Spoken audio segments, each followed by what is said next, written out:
Hello and welcome back to the Sidescape Gaming Podcast, episode 62. I'm your host, Jake Burke, and joined, as always, by James St. Charles and Ted Libby. How are you today, James? I want to start with you. How are you? Good. Yeah. I had a busy work day, but we're podcasting. We're podcasting. We're here. We're here and we're ready to party. Yeah. Speaking of the party, Ted, how you doing? Doing good. Great. Researching news. Oh, good. Okay. Good. Catching up Because this is the 62nd episode of the 62nd episode of the Sidescape Gaming Podcast, where every Monday morning a new episode goes live on YouTube.com, SoundCloud, and Spotify. Once a week, we Discord over 500 miles to talk about a video game related topic and the video game industry. Today, we are discussing kind of the biggest news story of the last 2 weeks because there's been a lot of just news and interesting stuff to talk about, like Valve announcing the Steam Deck, Netflix getting into video games, and updates and announcements and cancellations from Ubisoft. Get ready.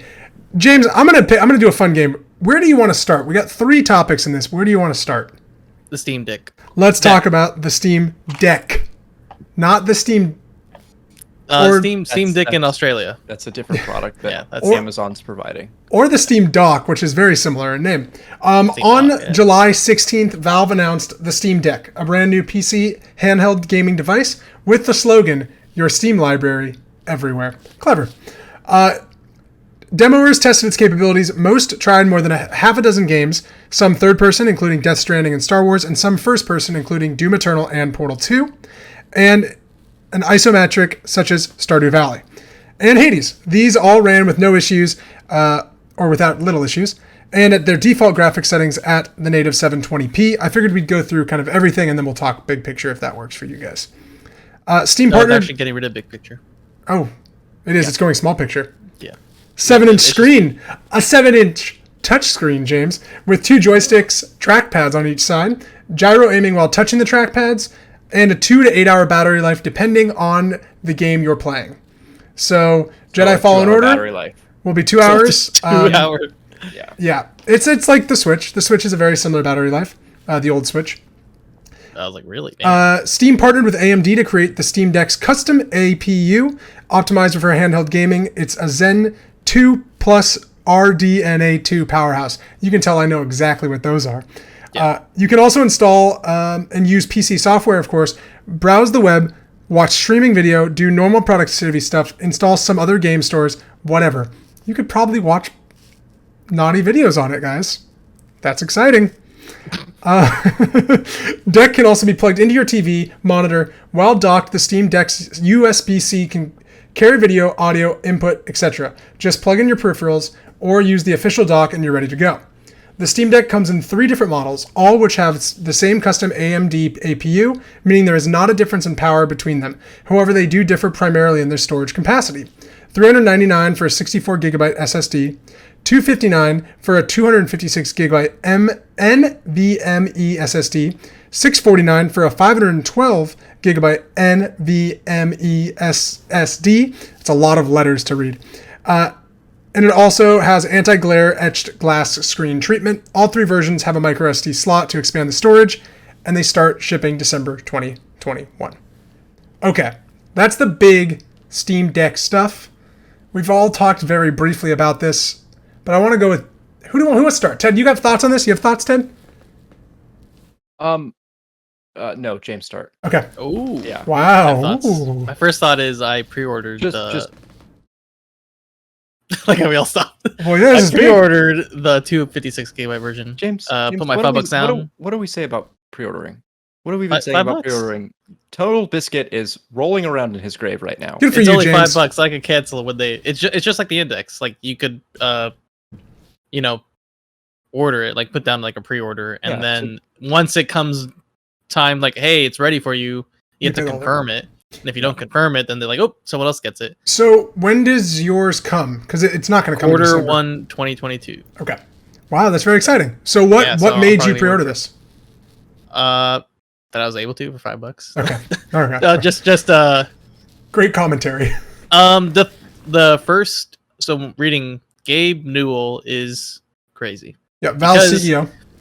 Yeah, because he replies to people's emails when they email him. So people asked him if you could put any like M2 SSD in the SSD slot, and he said, yeah.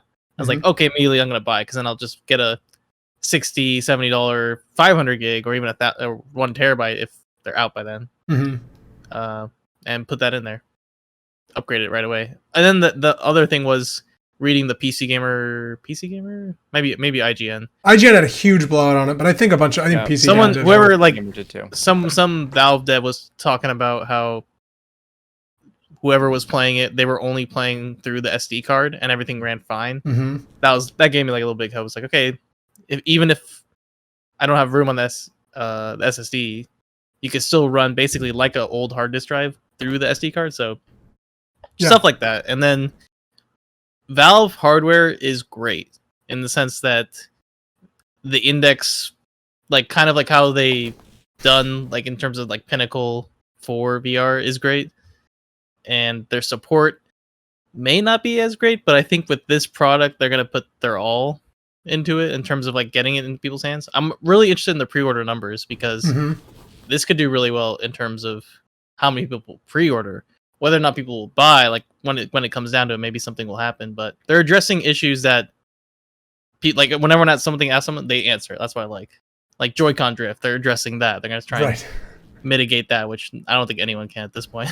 So Ted, you had a very puzzled, bewildered face when James said something about Steam making top peripherals. Yeah. What are your thoughts, Ted? I got rid of my Steam Link about 4 days ago. You got rid of your Steam Link? Steam Link's good. Steam Link is now a free app on my phone. So just for clarification here, this is a product that's starting at $400 and then has tiered upgrades up to $650 for US dollars. Yes. I'm incredibly skeptical. That's gonna be that price? No, just in general, the whole thing. Literally last week, we were talking about how Nintendo didn't release a Super Switch because of market constraints, right? There are shortages everywhere. Microchips are super hard to get, all this kind of stuff. And then Valve just comes out, having not really made a product like this before, and just says, yeah, we'll be able to get them to you by December. Oh, they actually, you can't get everything by December. They're doing it by batches. So some people have Q2, some people have Q3 in terms of like when they signed up. Yeah. So they're gonna like promise a batch in terms of like when you'll receive it. Yeah. Whether or not that comes through, you're right. It's probably gonna get delayed. I have a lot of doubts that this is going to show up in any kind of like on time manner. I have a hunch that a lot of people's pre-orders are going to get pushed, or a lot of batches, like you talk about batches, probably keep throwing them back. So that is my first concern. Unless we don't know how long they've been in the process of getting these ready. Like, they have a finished product already playable, but who knows how many they have. Right. My second concern is Valve's hardware lineup has been iffy at best. People really like the Index, that's great. But Valve also made a controller that that kind of stopped supporting after a while. Like once people said, hey, this sucks, they just stopped putting support for it in games. That controller was supposed to be a controller version of a mouse, and when it didn't quite do that, they just gave up on it. Haptic. Same thing with the Steam Link. The Steam Link was supposed to replace your console. Maybe not that crazy, but it was supposed to go underneath your TV. And when people said, hey, the internet's just not good enough, they started selling it to get rid of their stocks at like $5 a pop. It's like, it was like $5. I remember that, I think it was just on an unlimited, like 90% off sale. That's how I got it. The Steam Box, which was the upgradable Steam but that wasn't through console. Steam. No, that was a partnership. That was as soon as it ran out of steam, no pun intended, they just decided not to talk about, and nobody really has anymore. Steam's track record, they follow what's working, and if this at any point seems like it's not working, I don't think they will stick with it. But we'll see. Valve is a very large company now. They make a lot of money. This could be a flagship, or it could be just some experiment that they, will laugh at in a couple of years of like, oh yeah, I remember, when you had to download your games. So the thing and this is because I'm a console gamer that doesn't understand specs and having to measure my game specs to my PC stuff. And I just text James and I say, James, could my PC play this game? And he goes, yes, no. And that's all I do. And that's how I know my specs. what I'm very interested in, and you guys may know this, they're kind of saying this can play any game right now that's out, but there's no way that this thing can play Battlefield 2042 or whatever when it launches, right? No, because that'll be probably on Origin, and this won't support Origin. Okay. Well, no, it'll support. What do you say, Ted? No, they said Star Wars. Yeah, they've said a lot of things, right? Star Wars does play on there. They've said you can download the Epic Game Store on this and play through Epic Games. Yeah. I mean, the first thing I'm gonna do is not use whatever OS they have on there. I'm probably gonna use my own. Yeah. So that was kind of my third point is that big picture is not that great. It's kind of they're getting rid of it. It's serviceable. Yeah, this is, as an example. And so I really don't know if I trust Steam to make a really good console UI. That's a big part of why people buy consoles and why consoles are great is because you turn it on and you go. Yeah. And there isn't much to it. And so for Valve to come out and say, you can do anything, that just sounds like a whole lot of work on my end of like checking specs and being like, okay, does this work? How do I get this emulator? And for some people, that's awesome. They'll be able to mod it. They'll be able to mess with it. They'll be able to wipe whatever comes with it and put their own thing on there, you know? But for me, who's looking for kind of ease of access, especially with a handheld, I just want to turn it on and go. And Valve has yet to show me that they can make that like competent, like we're going to do this work for you, so you can just turn it on and go. That is, and this is me coming with very little PC knowledge. That is my big concern, or not even concern. I'm like partially interested in this, and maybe if it's great, I'll get it one day. But like, I don't want to have to do that with a console. And like the great thing about console, the promise of console gaming is this game's gonna run on it. Yeah. Sometimes you get a game that is maybe better on PS4 Pro, whatever. But like if you have a PS4 Pro and a PS4, usually it's gonna play the same games. Yeah. Where like this, I think is a little scary. Where like you don't know what exactly it can play, and like the games they've played on the demos, I mean, they range from easy pixel art to run on a resolution to Jedi Fallen Order that was like tanking PS4s because it was so graphically heavy. Right. So that's impressive. But I'm just kind of, I don't know, that just seems vague. And yeah, this is kind of the Pandora's box, right? Of Valve says you can do anything, which means anything's possible. My biggest problem with Steam big picture and with kind of their console-ification of things with the Steam box and stuff is none of it translated very well into information that I needed. So I would look up a game and it would say partial controller support. And I would go, what the hell does that mean? And it turns out that means I can't use the menus without a mouse and keyboard. So I had to go walk up to the TV, plug it back in. Yeah. And so I wonder how this is going to translate onto the Steam Deck. I almost called it the Steam Pal. Steam Pal would be a good game too, though. I like that. It'd be a fun name. Yeah. I've just like, is it going to be one of these things where like they've Frankenstein together a bunch of old systems and I have to use the touchpad to pretend it's a mouse for a bit of the game? We just don't know. Yeah. I think so, though. I think there is like a mouse type pad. Yeah, there's two touchpads. So there's two. Yeah. The fact that anything is possible has me believing that this is going to be unnecessarily complicated. And the screen is also a touch screen, so you can click on the screen just by hitting on it. So it's like the Switch in that regard. Yeah. Yeah, but the Switch is built for that. If I downloaded Age of Empires, this is going to be built for that.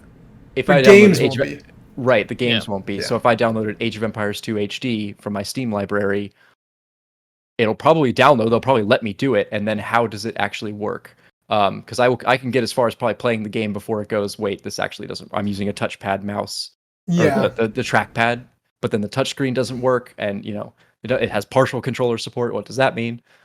I think, in my opinion, I think this is an awesome move by Steam. I think it's a very. We were literally just talking about it last time. Wow, it's crazy the Switch didn't upgrade to 4K or any of that. Totally crazy. And then literally like 2 days after our show goes live, it's like, hey, the Steam Deck is here, and it's the Switch Pro, all parentheses, quotations, not parentheses, but parentheses also. I guess you could put it. Doesn't matter. Anyways, so this technically supports 4K though, because it docked, not like it play a 720p, which that's fine. Like you're having a screen, you do not want anything like super crazy.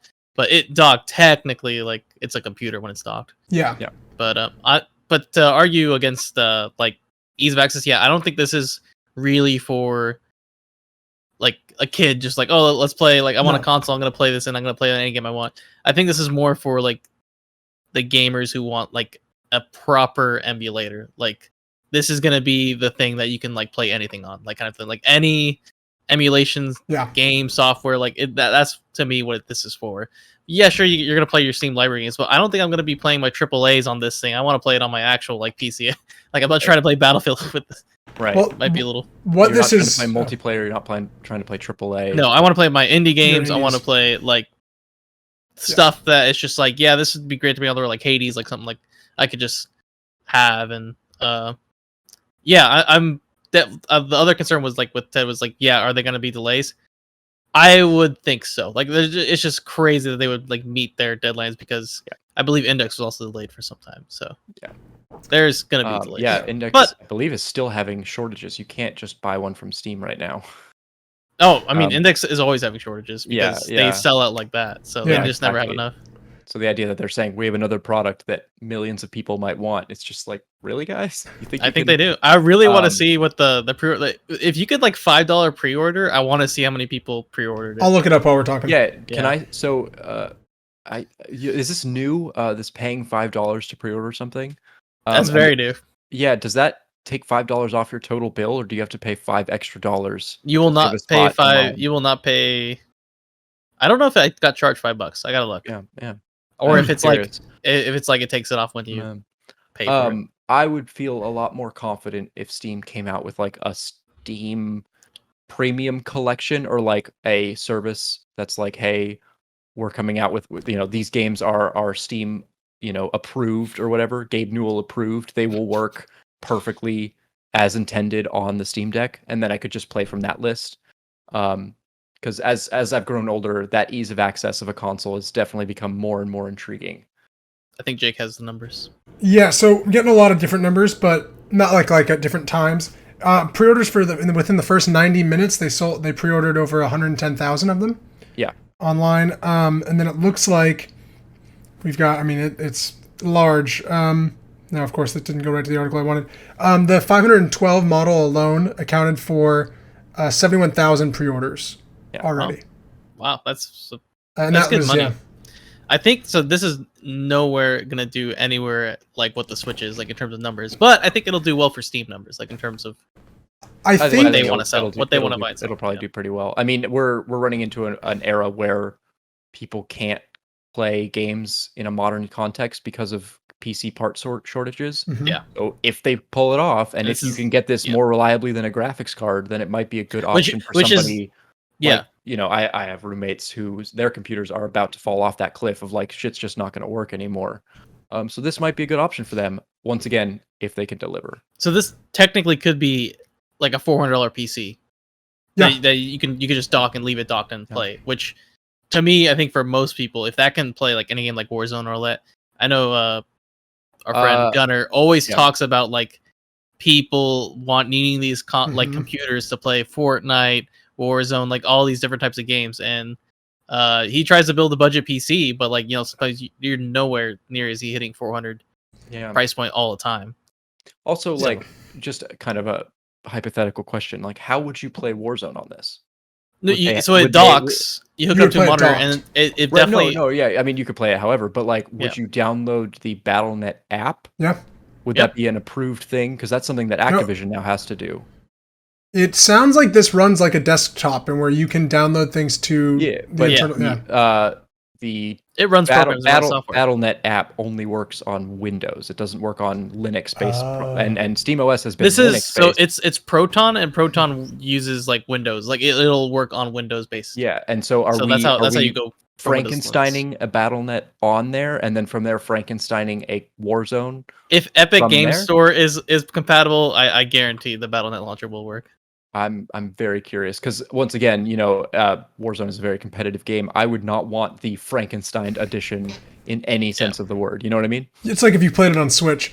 Yeah. I think what's interesting about this device opposed to the Switch is the Switch is so much more casual, and less intimidating. But when you really think about like the best place to play indies, this is going to become the best place instantly to play indies because the Steam sales. Nintendo never puts shit on sale. Like you can Paper Mario or whatever is still fucking $60. So is Super Mario Odyssey. Like they don't put games on sale, and so this is a huge. Well, those aren't indies, but yeah. No, but sorry, but like just like AAA's, but like the Steam sale. If you have this thing, that's huge. Yeah, like there's no longer that. Terraria, Minecraft, Yeah. Stardew Valley, like all these like really like popular kind of. There's no longer that conversation in impact. your head of like, do I get this on Steam at the sale or like, can I take it on the plane? This is, I think, very big, and I think that's going to be an interesting market. And I think that allure alone of like, I already have a huge library on Steam. They're telling me it's all going to work, and I know that their Steam sales will continue. That's selling point, and that's what got them 110,000 pre-orders. Is not guaranteed purchase or proof of product. It is just I already have a giant library. You're selling me a Switch for my library that I already have. Yeah. So, question for both of you: what do you think about the physical size, like the actual size of it? Do you think it's going to be good enough for like mobile type, like playing it like however you want, or is it going to be heavy, cumbersome, hot potentially? So part of the article that IGN specified it never got warm while they were playing it. That they were very confident that it never, like playing Jedi Fallen Order, it was never hot. A big thing they said too is if you look at the device, which our thumbnail will be there too, but like the thumbsticks are really high elevated on it. Yeah, they're way like up here. All of the reviews said it looks weird, it feels great. Like everything that came out was like it's comfortable. Okay. Yeah, like it's very comfortable to hold. So I don't think they're gonna have issues with it. I actually personally, I don't know, Ted, you have a Switch too. I think the Switch is actually kind of uncomfortable to hold sometimes. For like I have to like put my pinkies under it to like hold it. Right. So like I feel like if they could kind of master that weight a little bit, that'd be a cool. little groove I saw. Yeah. I haven't had too many complaints with my Switch, but I also haven't really put it through its paces. There are 2 positions I play the Switch in: sitting on a couch right below me, and then on my bed right above me. And that's just a whole different level of like my arms are tired. But you've got 3. You sit on the toilet and play it too. We all do. that counts as the sitting. Like, oh, okay. Yeah. You sit on the toilet, So it hasn't been too much but I totally understand what you're talking about. Of like, it feels a little too small and cramped in my hands, especially on games with the triggers. Yes. Which I again haven't really come across that much. I don't play a lot of 3D games on there, but like triggers aren't that great to use. Quick question: is there custom Joy-Cons that you can attach that like have different, let's say like back for the Switch? Yes.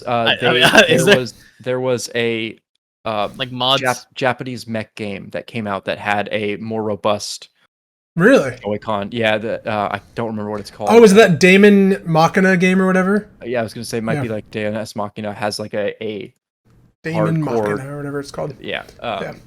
No. But it's the same button layout, Yeah, which deeper triggers. That's interesting. Because that's the one thing I do like about Switch is that like what I see as a potential issue is, let's say you have Joy-Con drift on this console, the controls is built into the console. You can't like replace it. That'd be a pain in the ass to. This does not look. Valve is like very confident in these joysticks. They talked a lot about these joysticks. They better be. Yeah. Every console right now is suffering from Joy-Con drift. Yeah, every single one because of what's being made. Like that's why I'm like, where are they sourcing these perfect, non-driftable? Yeah, so I'm coming at this with a lot of skepticism. I can't wait to get this itself on a Steam sale one day, but I will not be the first one on the beach. What if this becomes another $10 Steam? That would be great.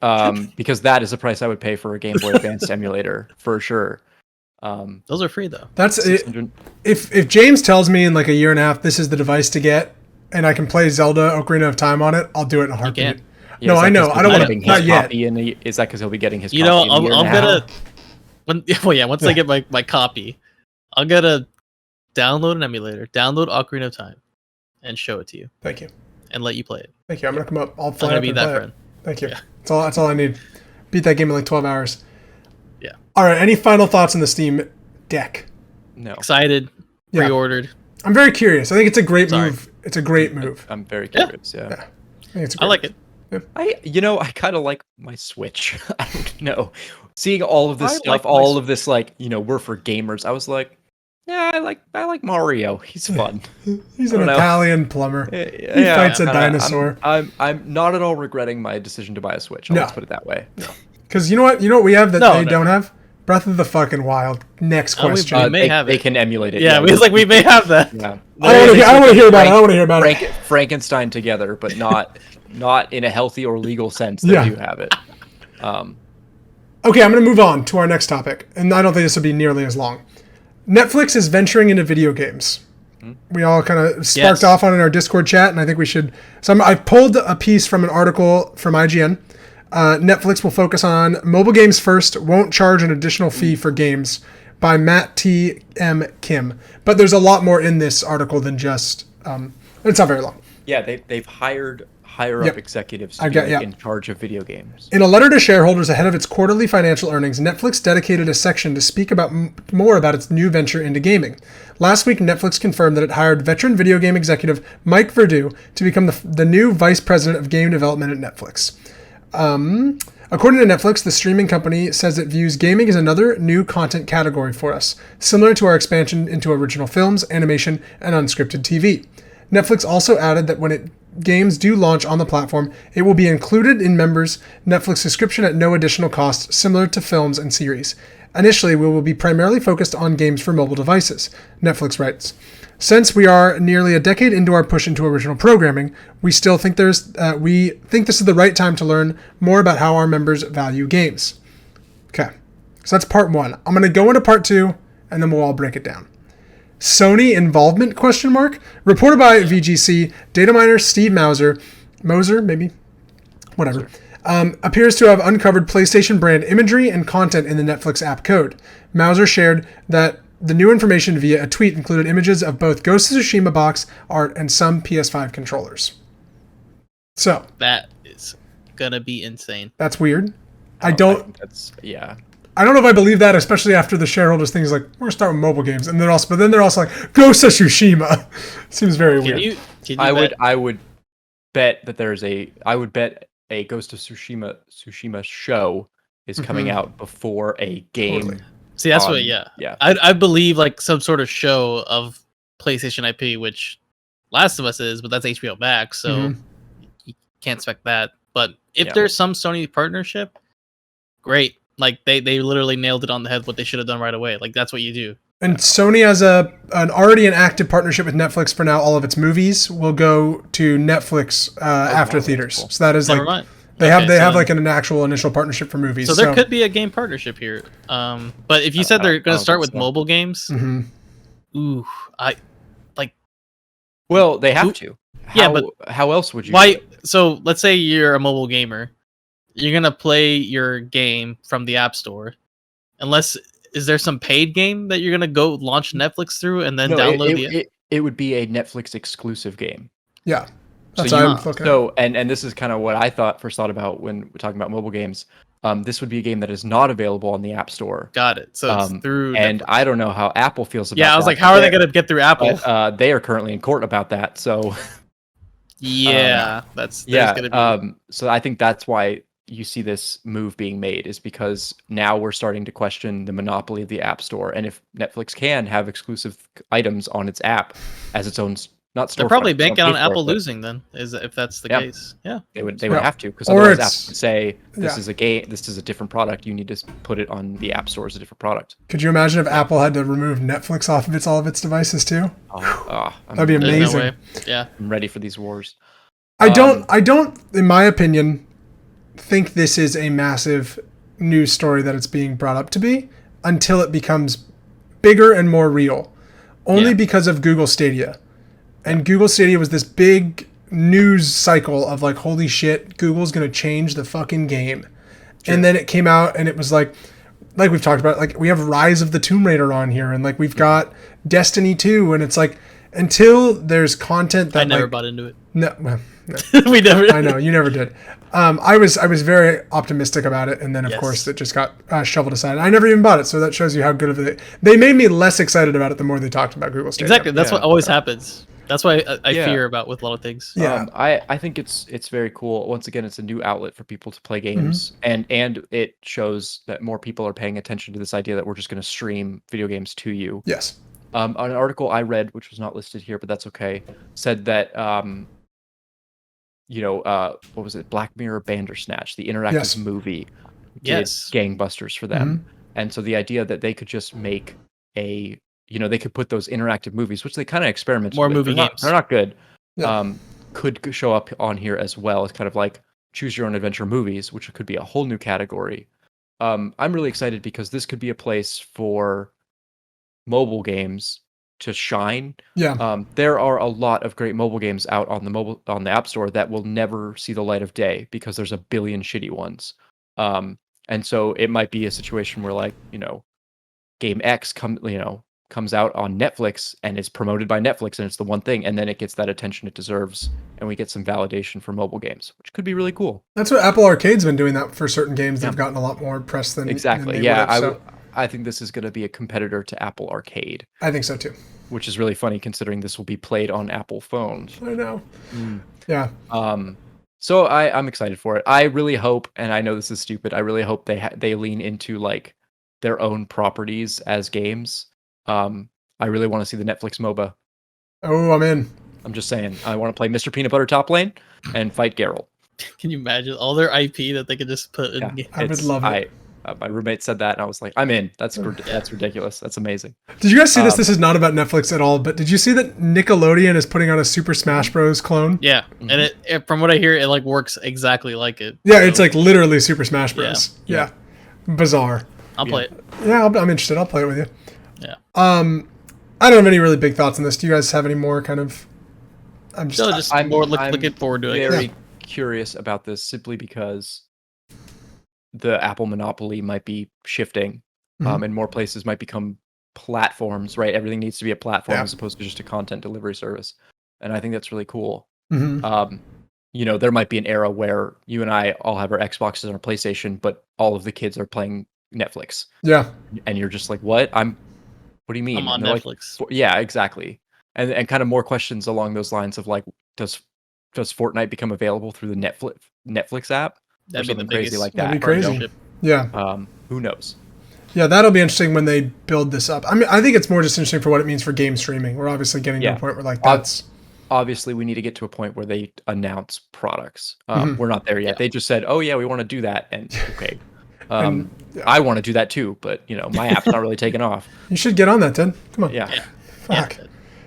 All right, let's talk about Ubisoft. Everybody's favorite Far Cry company. All right. Far Cry 6, it's coming out this year, if nobody knew, by the way. You know what's not coming out this year? Rainbow Six Extraction. That game just got delayed. Went from September 16th to January 2022.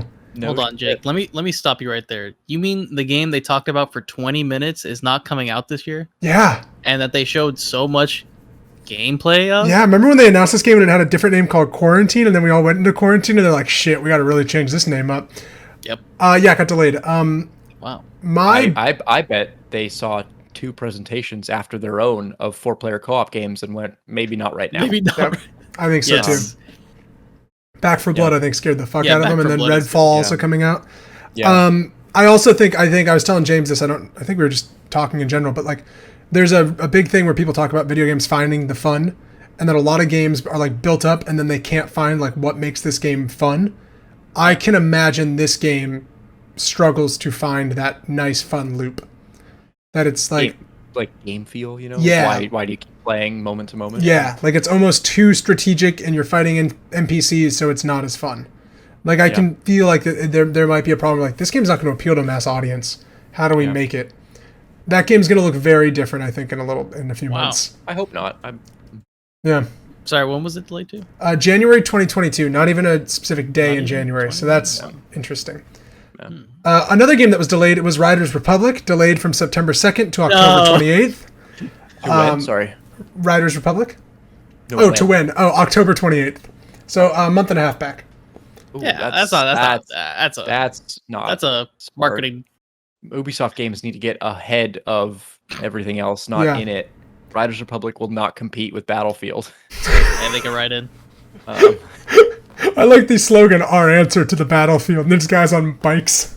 Yeah. There's a lot more Ubisoft news, so we'll just keep kind of going. In a Ubisoft Q1 earnings call on July 20th, Ubisoft CEO Yves Guillemot responded to an investor question about his thoughts on the Steam Deck. We're happy to see the Steam Deck coming to the industry. It shows that it continues a flow of very innovative new hardware coming to the market, he said. So we will look and see how big it becomes. But if it's big, we will be able to put our games on it. So there you go. If it's not big, we won't. That's basically what he's saying. Yeah. Also, the Ubisoft games are available on Steam. So that's what makes me concerned that new games aren't going to run well on the Steam Deck. That was when I read that, I was like, that's interesting. That's the thing. comment. It's like, people gonna have to consider the Steam Deck. Do you think now? that investor, they raised their hand and went, well, Valve said it worked, so you guys, Who's you guys lying? step it up? Hey. Yeah, exactly. Well, What they said happened- they play Star Wars. They can play EA games on it. What's wrong with yours? Yeah, no, but like, what happens when Valve just says, yeah, anything works, and then all the companies go, Oh, bro. no, it doesn't. It doesn't. You know? Yeah, oops. You know what's sad? I found this out today, and I'm very sad. EA Play just announced that no Star Wars games are going to be at EA Play. Isn't that sad? Their little live show? Well, Star Wars But they games, just started on their Star Wars games. yeah, they opened up the floodgates on that one. Everyone's going to have a Star Wars game eventually. I know, but I just want that Respawn sequel. Nice. That Star Wars, or the Lego Star Wars. It's worth noting that Ubisoft... we already talked about that. Okay. In the Ubisoft Q1 earnings call also, on July 20th, Beyond Good and Evil 2 was mentioned as part of its plans for expanding premium offering over the coming years. A Jeffrey spokesperson asked to be permitted a fanboy question, asking if the mention of the game might mean that it will be appearing over the horizon.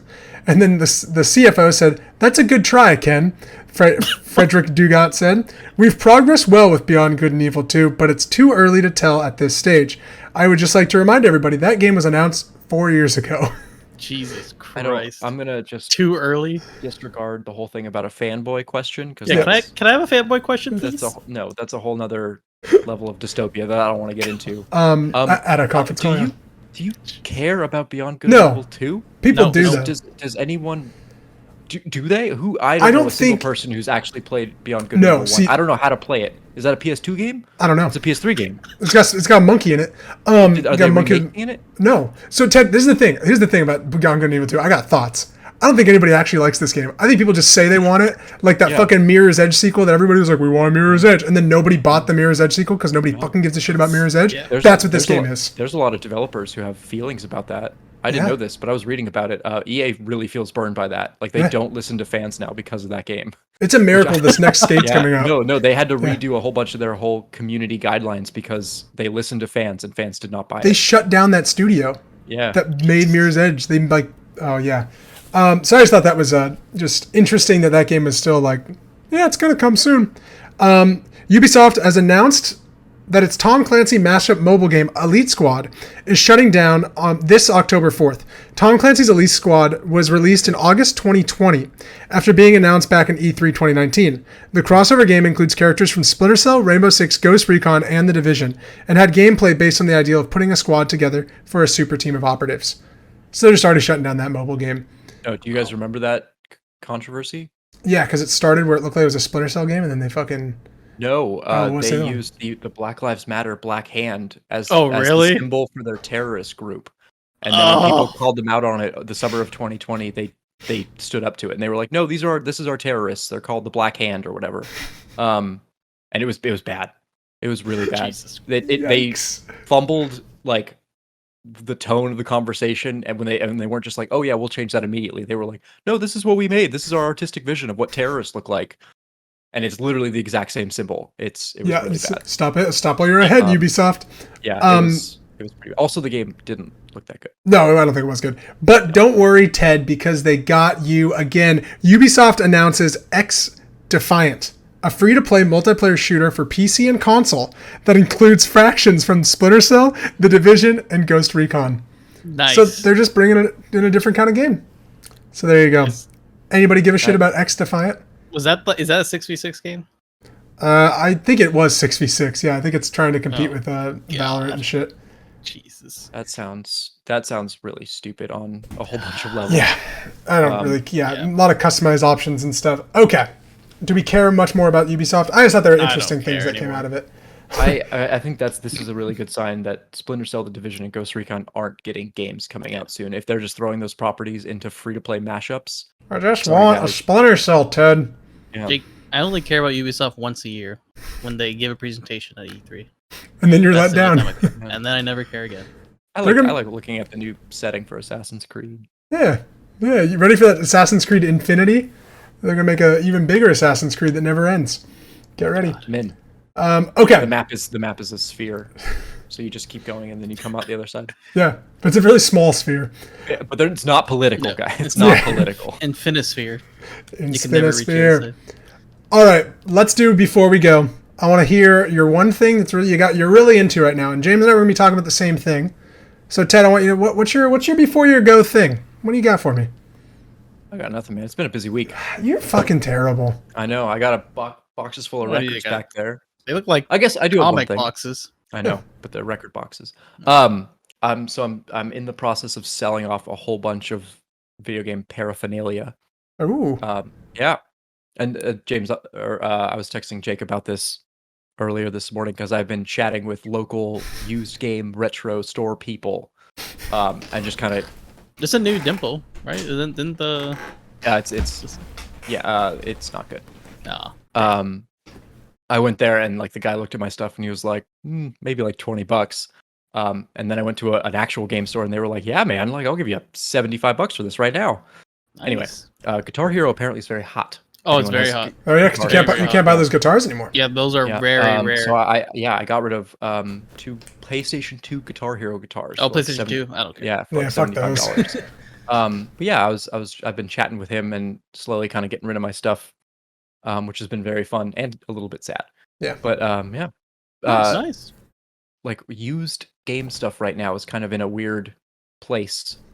It's people buying it, or at least places are buying it up to then sell it to people. Interesting. So yeah. Huh. Weird. Yeah. But enough about old stuff. Let's talk about a new game, James. Yes. Let's talk about Death's Door. Or as you put in our thing, Door Death. I put Door Death just to be a little bit. Door's Death. Door's Death. Be a little different. Yeah, Death's Door by Acid Nerve. They made Titan Souls that came out 3-4 years ago. It's their new game that is you play as a crow or a raven. It their or his?